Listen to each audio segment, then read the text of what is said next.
Hi everyone, welcome to a new episode. Today I'm talking to Danylo Lykov about sampling frequency thresholds for the quantum advantage of the quantum approximate optimization algorithm. We're going to be quite focused on QAOA and how that algorithm works in this session, so if that interests you, then I think this will be a good one for you. Please enjoy what Danylo has to say.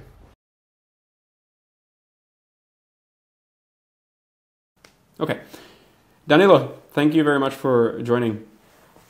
My pleasure. So the paper we'll be discussing is being shared on the screen now. It's called Sampling Frequency Thresholds for the Quantum Advantage of the Quantum Approximate Optimization Algorithm. I think one of the topics we can begin to explain as we dive into this paper is the problem that you're primarily considering. So we'll talk about the optimization algorithm that's in the title in a second, but first I figured it would make sense to talk about the max cut problem, which is the one that you're targeting mainly in the paper. Would you mind just describing what that is? Yeah, sure. So max cut problem is a problem that takes mathematical graphs, vertices and edges, and it tries to find a particular binary assignment on the edges, on the vertices. So it is, you can think about it as a coloring problem. You can color each vertex either red or black, and you want to find such coloring that you have the maximum sum of total weights on edges that have different colors. Or if we are solving unweighted max cut, this is just the total number of edges that have that connect vertices of different colors.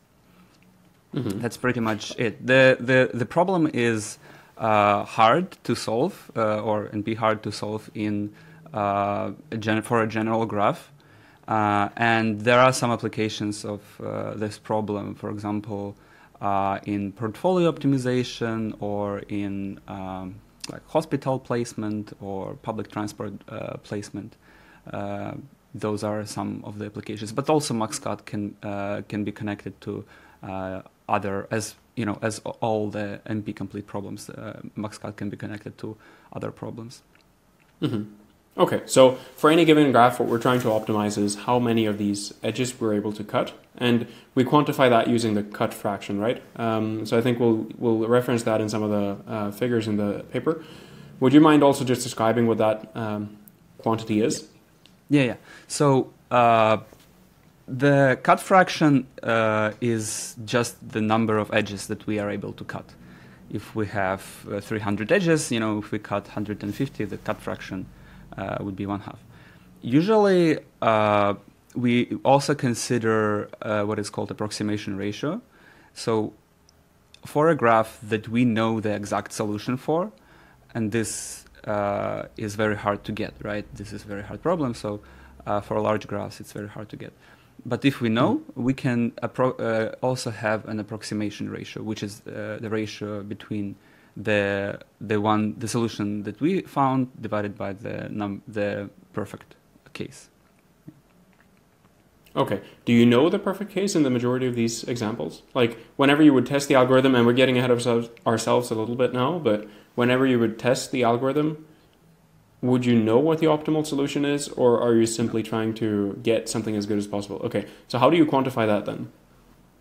So this is actually the reason why we want to consider the cut fraction, is that we want to evaluate the performance even if we don't know the exact value. We want to cut as a large cut as possible, right? So we effectively compare the value between classical and quantum algorithms. We are not thinking about how close are they to perfect solution. We are thinking about which one beats another one. Mm-hmm. But in some cases, you can know. For example, for tree graphs, you can find the perfect coloring, and in this case, the perfect solution will be all the edges. Okay. Mm-hmm. For the ones that we don't know precisely. Do you generally have theoretical results that put upper limits on what the, let's say, max cut number or the number of cut edges could be? We're going to talk about a specific kind of graph, like the 3 regular graph. So we'll introduce that in just a second. But if we take the general perspective first, are there plenty of theoretical results that kind of give us an upper bound for what this value might be? Or is that something that we're sort of shooting in the dark and we're just trying to get as good of a value as we can get? Yeah, so there is this well-known algorithm for max-cut, which is called the Gomans-Williamson algorithm.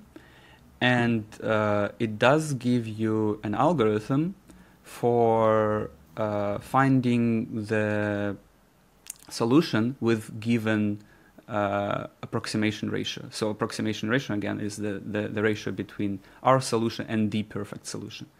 And Gomans-Williamson gives us this bound. It guarantees that the solution will be better than 0.86, something like this. So, okay. And the algorithm is polynomial. But there is also, like we also know that we don't know any better algorithm. Yeah. Mm-hmm. Okay, understood. So the particular graphs that you were considering are 3 regular graphs. Can you explain the concept of that? Like, what are those graphs in general, and also why they're interesting for this particular kind of investigation? Yeah, so 3 regular graphs are the graphs that have a fixed degree in each vertex. So in the case of 3 regular, each vertex has exactly 3 neighbors. Mm-hmm. They're also called cubic graphs. And the idea is that in a cube you also have, if you consider this wireframe of a cube, you also have exactly the same number of neighbors. And well, the interest is very practical in terms of QAOA. The 3 regular graphs, they do not have kind of clusters. They don't have those vertices that are highly connected, and those mm-hmm. are a little bit easier to translate to actual quantum devices. So kind of the research community as a whole, the general goal is to find such an algorithm where we can show that the quantum computer beats the best classical algorithms. And mm-hmm. We want to consider such problems that we expect quantum to perform well. And we expect quantum to perform well, and in particular we expect us to be able to implement 3 regular graphs a little bit easier than highly connected graphs. Mm-hmm. Is there a particular reason why the number 3 appears there? Like, so you could have other kinds of... Mm-hmm. It's just the lowest. So if it's 2 regular graphs, that's just a chain, and right. It is very trivial to find a solution to max cut. Mm-hmm. It just depends on the number of vertices. Yeah, so it's the smallest non-trivial case. Mm-hmm. Are there practical implications for this kind of structure as well? Like, are there lots of applications where you would like to solve for these kinds of cubic graphs or 3 regular graphs? Or is it like more or less a constructed example just to try and find something where we achieve quantum advantage? I think, first of all, yes, this is of course useful just to find quantum advantage, but also studying 3 regular graphs allows you to look more into general graphs. So it's just the first footstep to tackle the problem. So for example, there is also research that shows that the odd or even degrees, they have some kind of connection. Basically, the QAOA parameters transfer between them. So just in short, we can find by studying fixed degree, we can find some structure, and we can then consider mixed degree graphs and more general graphs. Mm-hmm. Okay. Just one small remark as well. I noticed in the paper you actually had a reference to the maximum independent set problem using Rydberg atom arrays. Is that somehow connected to this as well? So I think there was another paper that was being referenced that was particularly tackling that problem. Is this 3 regular graph problem also connected, or the max cut problem also connected to that one, or is that just a separate reference? Can you, what is the context? Is it just like the... It was in the introduction, just as you were building up to the max 3 graph or max cut problem for the regular 3 graph. I don't recall exactly where in here it was. Maybe... I think it's here. Yeah, it may be just in the introduction, but as you were building up to this, I was just wondering whether there's actually a connection between those two problems. I don't think there is a direct connection. I think it's mostly mentioned just like as an example of using quantum computer to solve optimization problems, computer optimization. Okay, cool. But then let's focus a little bit on the algorithms that were being used. So you used classical algorithms as sort of a baseline comparison, and then you have this QAOA algorithm. Would you mind describing that one? So the QAOA algorithm, what it is, like where it's used in general, and then how it's being applied to this kind of problem. So QAOA is an algorithm that allows us to solve combinatorial optimization approximately, which means that we get not the perfect solution, not the global optimum, but we get some solution that is close to global optimum. And we want this solution to be as close as possible.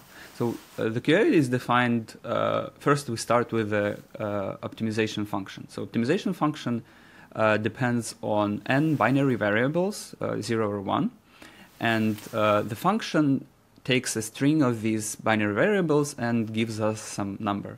And we want to either minimize or maximize, and for this case we do not consider any constraints.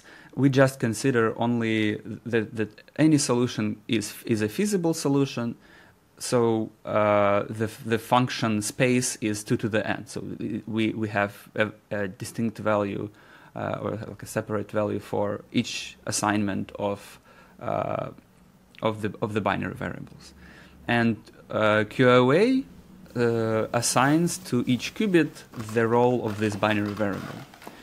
So it starts by preparing some fully mixed state, and then it applies a series of operators one after another, and these operators are kind of applied in cycles. Each cycle improves the quality of the solution. Once we applied these operators, we get some quantum state, which is supposedly close to our optimal solution. And when we measure, we get the binary bit string, which is the solution to our original optimization problem. And the more layers we have, the closer this solution to the optimal. And there is also a known result that in the infinite depth limit, we will get an exact solution.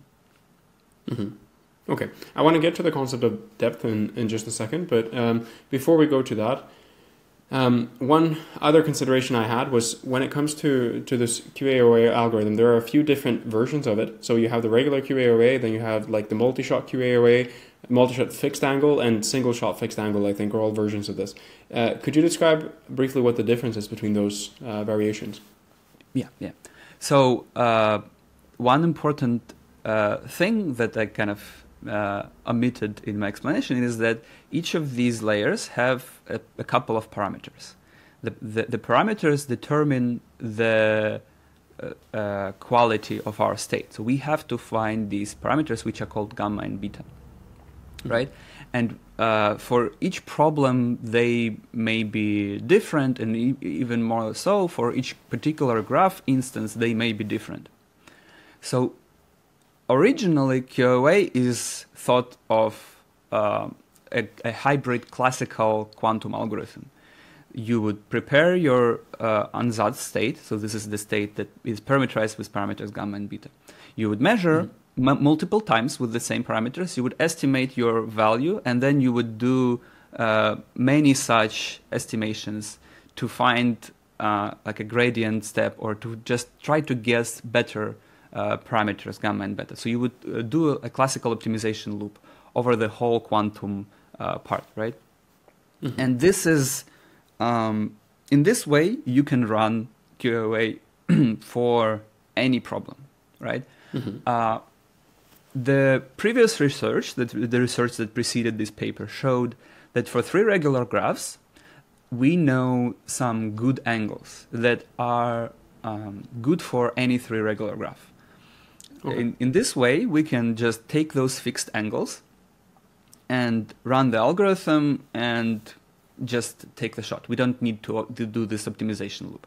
The optimization loop we supposedly did fully on the classical device, right? Mm-hmm.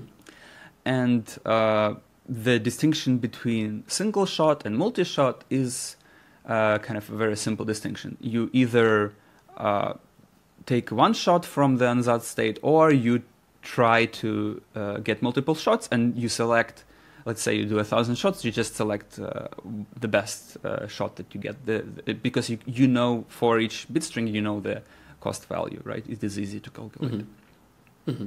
And that's always the case for applications of this? Like whenever you use QAOA, because my understanding is this is generalizable, like this algorithm as such is applicable to many different kinds of problems. You always require for those problems that the value function given your binary bit string, let's say, is that you can equate that? Is that an assumption that's being made? In that algorithm, they is can it only equate? What do you mean equate? Like that you can evaluate what the value of a given bit string is. Yeah. Like, is that a requirement from the perspective of the yeah. algorithm? Like that you can only apply it for problems that are very easy to evaluate what the value of a given bit string would be. Yeah. Okay. Virtually in all. I mean, I think this is also part of the definition of the NP-hard problems, is that it is easy to evaluate the actual function. It is easy to check the solution, but it is hard Mm-hmm. to come up with a good solution. Yeah. Mm-hmm. Okay.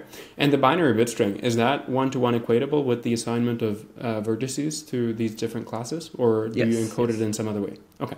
Yes, so this encoding for MaxCut, this is why MaxCut is such a good example, is because the encoding is just one-to-one. You don't have to do any, you don't have to introduce any additional variables.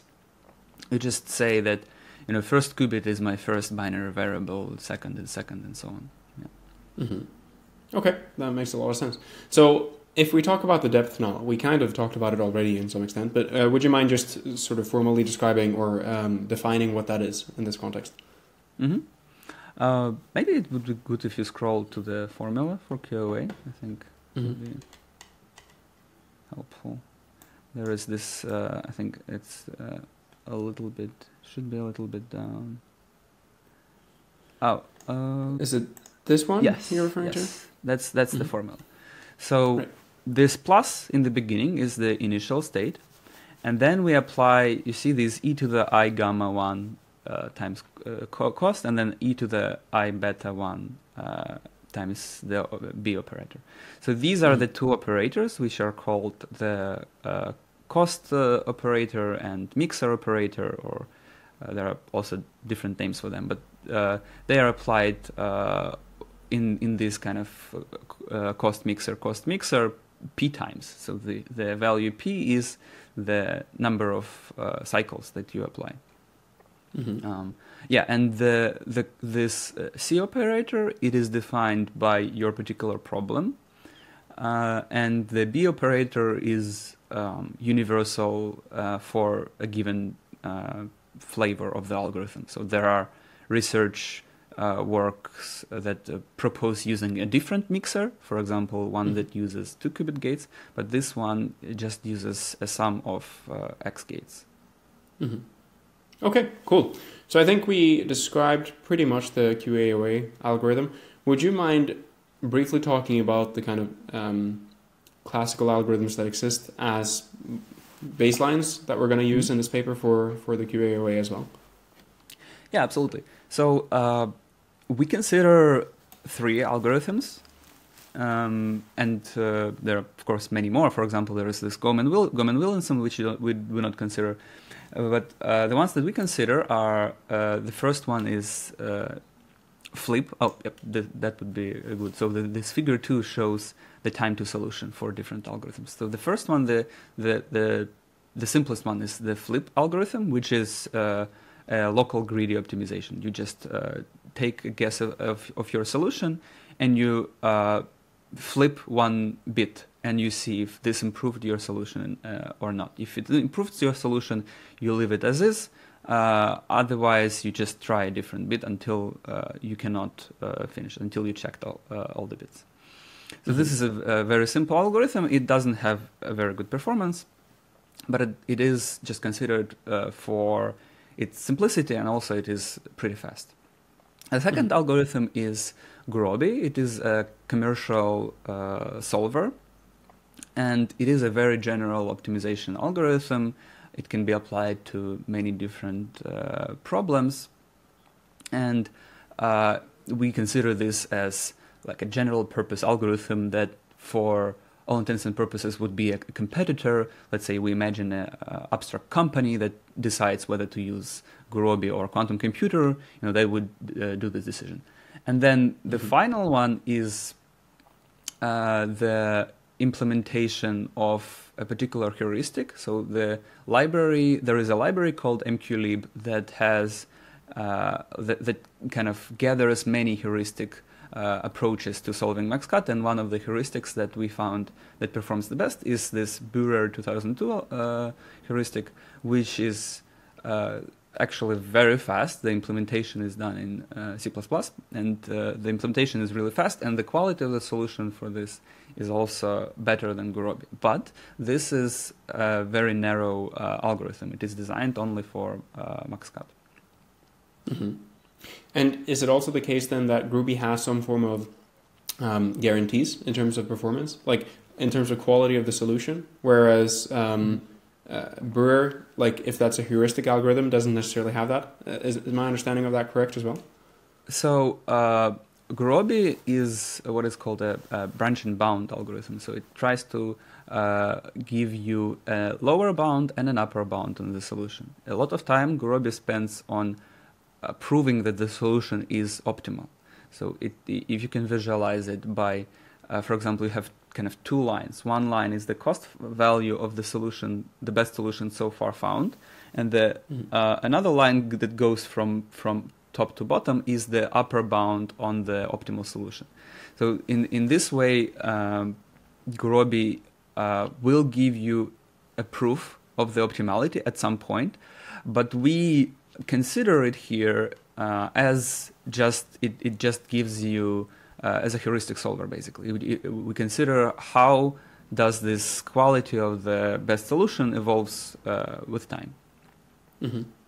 Okay, understood. And then last question on this graph that I would have is, we have time to solution here. How do we assess that? Like, is that the time until we don't have significant conversions from these different algorithms? I guess from the flip algorithm, you have a clear criteria for when you cut off the evaluation, but is that really the same for the other two, or how do you assess that? Yeah, so essentially this is the time to get to the this is this is a time for the single shot. So this is essentially for Gurobi or for Bührer to give you the first solution that it found that is not trivial. Mm-hmm. And the caption here says that this is the time required for single shot QAOA to match the quality, which means that if you are able to produce a solution faster than them, then you even if it's a little bit lower quality, then you are kind of uncomparable. This is what the plot on the left shows. So we want to consider only the modes where we are both faster or at least as fast as classical and better. So ideally we would be both faster and better, but the key point is that we cannot compare an algorithm which is faster but gives you worse solution. Mm-hmm. So we just say that in order for QAOA to be comparable, it has to at least be as fast as the classical algorithm. And the reason why we consider only the first time to solution, the first instance, is that because they are already pretty good. And they give already a relatively high quality solution that are not easily accessible by QAOA. Mm-hmm. So when we're talking about single shot here, we're referring to QAOA, right? Like we're not talking about single shot for these classical algorithms, I suppose. Mm-hmm. Yeah. So here we only consider that this is just this is just we prepare the ansatz and do one measurement. But okay, maybe I'm maybe I'm stupid here. But when we talk about these algorithms, they don't have the concept of single shot versus multi-shot, right? So when you evaluate these, they have a time to convergence or time to solution, which is some value. For QAOA, it's a very clear definition for what you can have as a single shot time step, right? It's the amount of time it takes to run this through one time, let's say, through QAOA. For these classical optimization algorithms, how do you define the time to solution for those? I think for flip it's clear because you only have a certain number of flips that you can do. But for these two, potentially it's not clear, right? Because some of these algorithms are like incremental algorithms and you need to define potentially some cutoff criteria for when you consider it to have converged. Is there something like that you need to do in order to generate this graph for the classicals, for the classical algorithms in particular? So this particular time is for us to match the quality of, or at least be close to the quality of the classical, right? And we know the thing is that we know the quality of QAOA.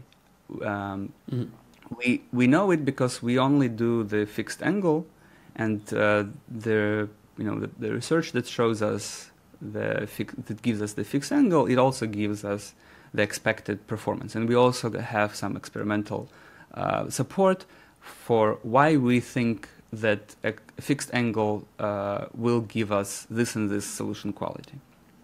And we know also that with large N, it approaches our certainty increases. Okay, so we fix the QAOA solution quality. This is our this is the property of our algorithm, and we can tweak it a little bit by changing the p-value. Okay.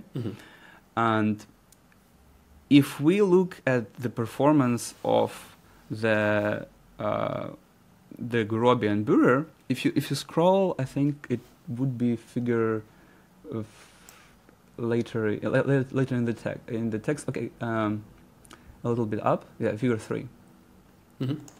So this is what I'm talking about.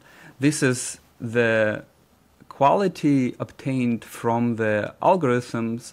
But the Bührer and Gurobi are the zero, what we call the zero time. So this is just the first step in the solution. Can you scroll also to a later figure where we have kind of a single graph convergence of each of the algorithms? Yeah, this one. So you see that. So first of all, what is this? This is the quality of the classical solution versus the time that we run the algorithm. The horizontal kind of constant line represents the single shot QAOA with fixed angles. Okay, so you see that even the first solution that we get, which is just the first solution after reading the problem file, doing some kind of pre-processing, the first solution is already above the quality of QAOA, which is actually, this was one of the challenges in our research, because we originally wanted to find this kind of intersection between these two lines. But what we found is that the classical algorithms are actually pretty good. They give us already a solution quality which is slightly higher than the best, the deepest QAOA that we know. Actually, we know right now, we know a little bit the performance quality for deeper QAOA, for larger than p equals 11. But essentially, p equals 11 is already so deep that it requires advanced quantum computers with error correction and everything. QAOA is so attractive because it promises you that you don't need to do advanced error correction. You just run it on this NISQ device, noisy intermediate scale quantum device, and you get a quality solution, and supposedly your quality solution somehow beats the classical.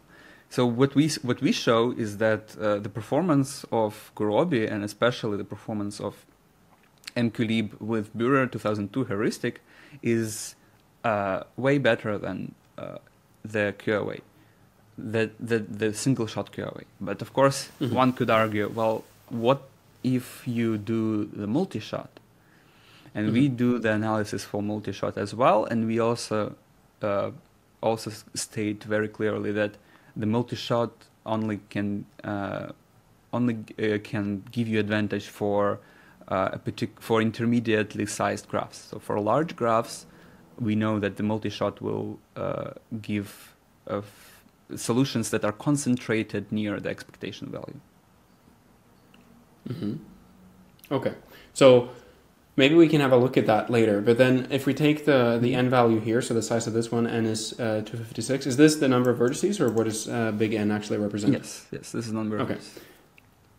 And for this size, is this sort of well appropriated for QAOA, or is it not in the optimal range for that algorithm? Because I think there's another graph that we can have a look at in a second as well, which talks about how QAOA performs depending on what the size of the problem is.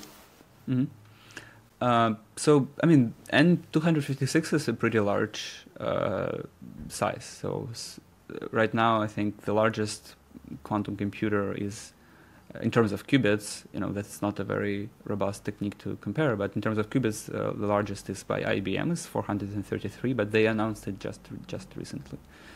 So 256 is definitely a challenging number for a quantum computer, and in terms of QAOA performance, 256 is considered kind of an intermediately sized. So you see that here we show the multi-shot, expected value of multi-shot of the largest of n shots, where n is defined by the time, right? And you see that it grows pretty significantly. In fact, you can outperform Gurobi. If again, this is we are trying to do a kind of a lower bound. We are trying to say that we know that QAOA will perform better than X, but we can also see that quantum can be suppressed by noise, by everything else. This is not considering even the noise within the qubits. This is assuming that our quantum device is perfect noise free. The only limitation that we have. Oh, sorry. Yeah, the only limitation that we have is just the depth. So we want to run it in low depth regime. Yeah. Okay, just a quick excursion to the kind of architectures that you're implementing this on. Well, two questions really. The first one would be what you actually used for the assessment of the figures that we can see here. Is this a simulation of a quantum computer that would solve this, or is this actually run on some form of architecture physically? No, this is not running on an actual quantum device. This is mostly, so QAOA is primarily modeled by mathematical models. We model the performance of QAOA as the value for fixed angles, the expected value for fixed angles, and we confirm that this expected value is actually working for. So maybe this is a little bit of a digression on what is this fixed angle regime, and how do we know the QAOA will perform with these fixed angles, this and this. The idea behind the fixed angles is that when you evaluate QAOA, you evaluate the cost function is a sum of small operators, and each small operator depends only on a small subset of qubits. When the three-regular graph grows, this small subset of qubits forms a tree graph. It has no loops. This is a property of three-regular graphs. And we know that in this large limit, the cost function will be sum over all these contributions, which are all dependent on this tree structure. And by evaluating the value on only the tree structure, we can get the approximation ratio. Oh, sorry, the cut ratio. And we know that also, even in a smaller regime, we experimentally verify that in the smaller regime, the values with fixed angles are very close to the fixed this tree value, which is the extreme for n to infinity. And so, okay, this is the base for the QAOA performance. We assume that there is a direct one-to-one correspondence between the QAOA depth p and the performance of the QAOA, and we assume that it is some distribution centered around this expected value. And then the model that we have for multi-shot is that the distribution is Gaussian, and we also have supporting evidence for that. And we assume that distribution is Gaussian, and then the variance also changes with n. The variance gets smaller with n. So you can imagine if your distribution is very wide, right, and you sample many shots from it, then probably the largest value would be far away from the expected value, right? And as variance decreases, the utility of this approach also decreases. So this is also done by just statistical modeling, and the line that shows multi-shot performance here, these dashed dot lines, they are just estimating based on the number of the samples that we take. So this is expected value of the best of 1,000 sampled from a Gaussian distribution with some variance. Okay, and when you assess the time dimension for the QAOA algorithms here, how do you make that mapping? Let's say, do you do some assumptions on what the I don't know if clock speed is the actual proper terminology for quantum computers, but the equivalent of that at least would be. Yeah, we just assume some kind of realistic sampling rate of 5 kilohertz, and this is approximately what you would have on a superconducting device, and these are the fastest devices. So for other architectures, these sampling rates are currently out of reach. Okay, cool. Maybe we can have a look at the figure that also talks about the size of the problem and how that relates to the sampling frequency. So it's this one. Sampling frequency, I don't think, did we actually introduce that concept in the beginning, or would you mind just giving a brief description of that if you didn't do that already? Yeah, actually this is a very good point to start talking about this. So so if we fix the frequency to 5 kilohertz, that would give us some rate of this increase in this multi-shot performance. But we can also change that, right? So what we could do is we could find such a frequency that given the variance and given the performance of the classical algorithm, so this you have this gap between the performance of between the quantum expected value, which is like a single shot, and the performance of the classical. This gap is relatively small, but with growing n, it is harder to cross. It is because of the decreasing variance. So this just shows what is the sampling frequency.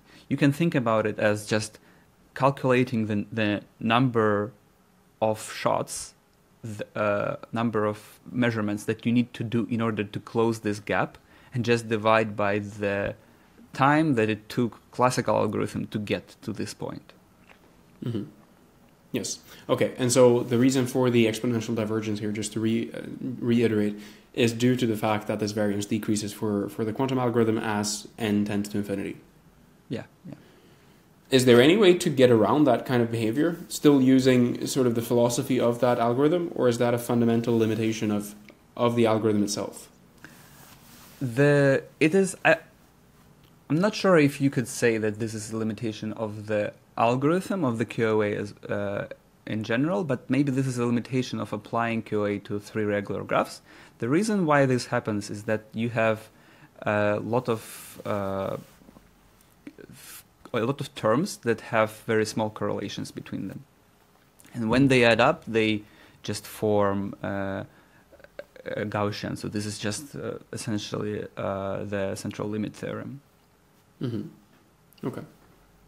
Okay, cool. So if we start zooming out again, because I see that we're getting closer to the end of the discussion, we've looked at a number of graphs now that try to illustrate where we might have quantum advantage for this kind of setup.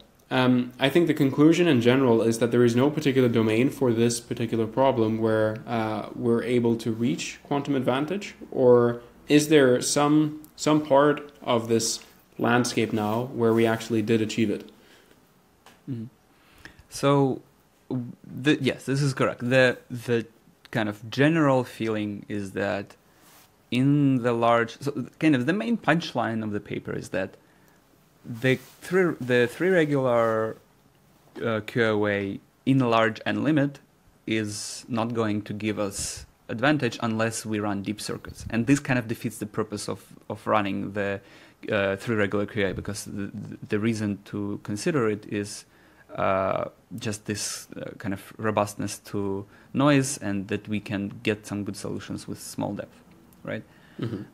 However, we could also consider that actually, if we actually look at the figure 5, right, you can look at p equals 6 line, and you can see that it kind of barely touches the Gurobi performance. So for that particular case, you could see maybe you increase a little bit the sampling frequency, and let's say we assume that our quantum computer is not very noisy, or that the noise is not impacting the quality of the solution too much. So you can see that for this kind of intermediate N, you could get advantage, right?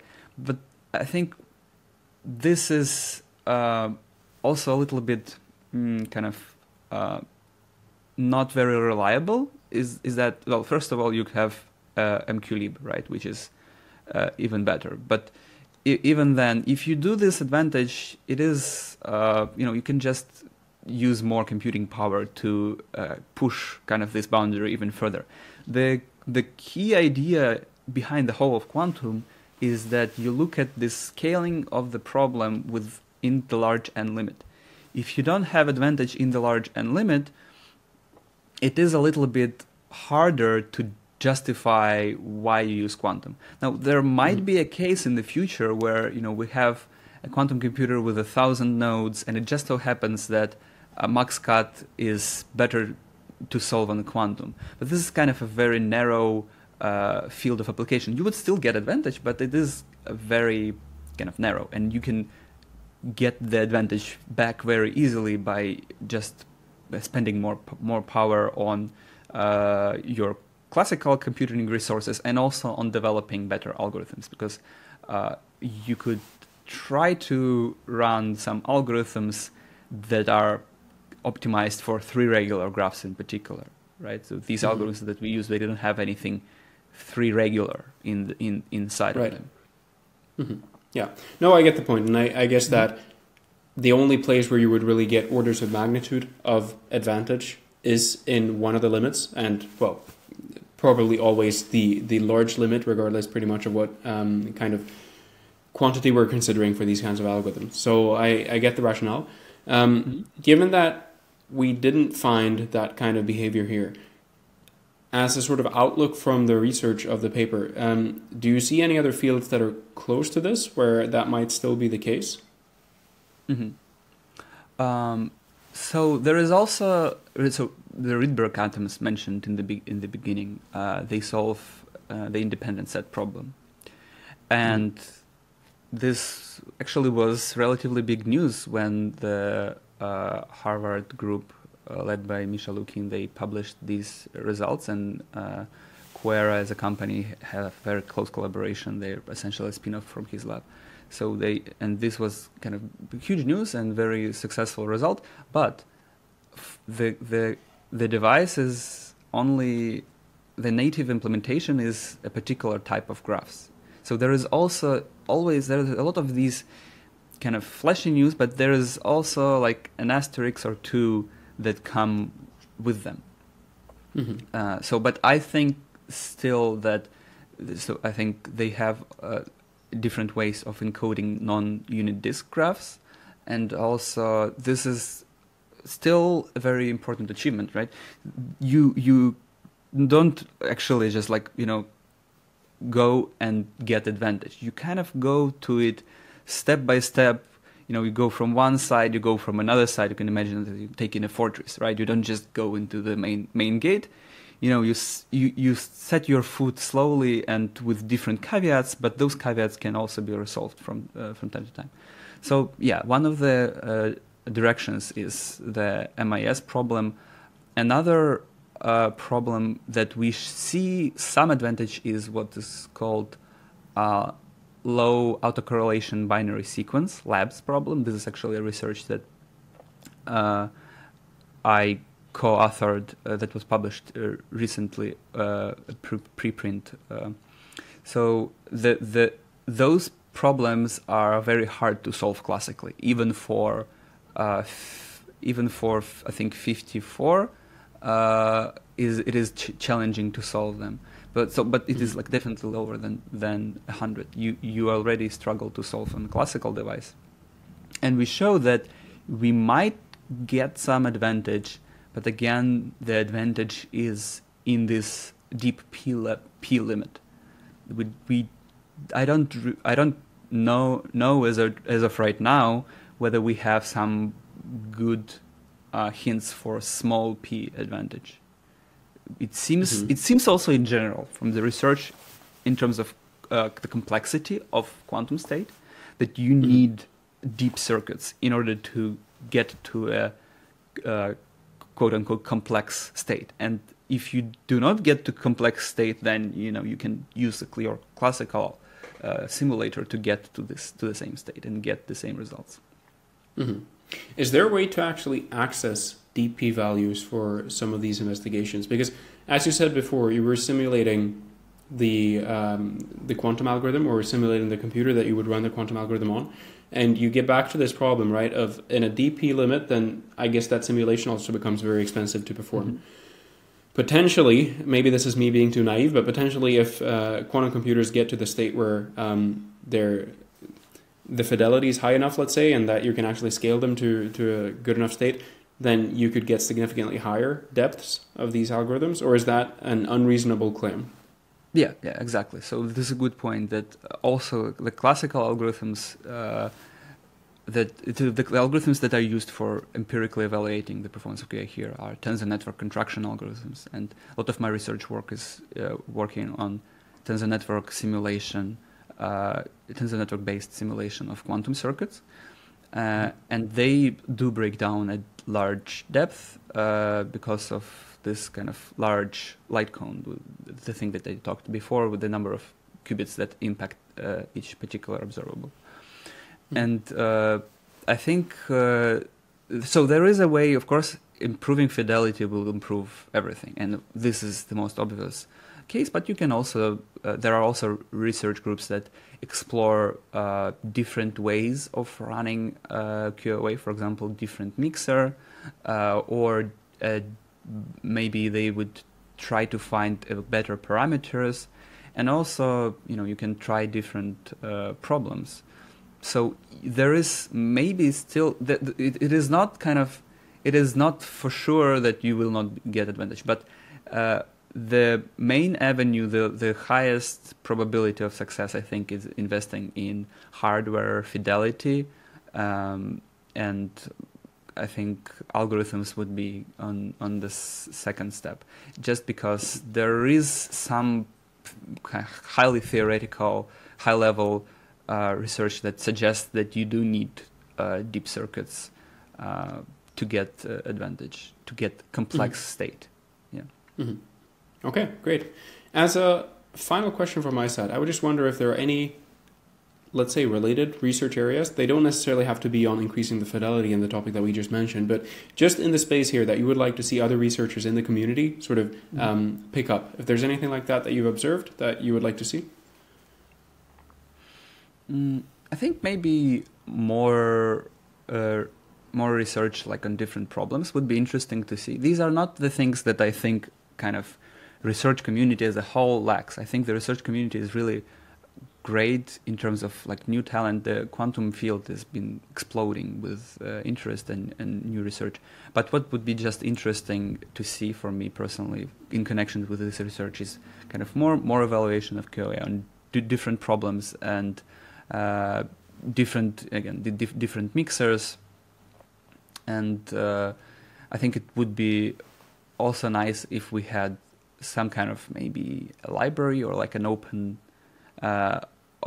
source or like a website where you could see what is the known performance of QAOA on this and this and this problem, and maybe what are the like a Wikipedia for quantum algorithm.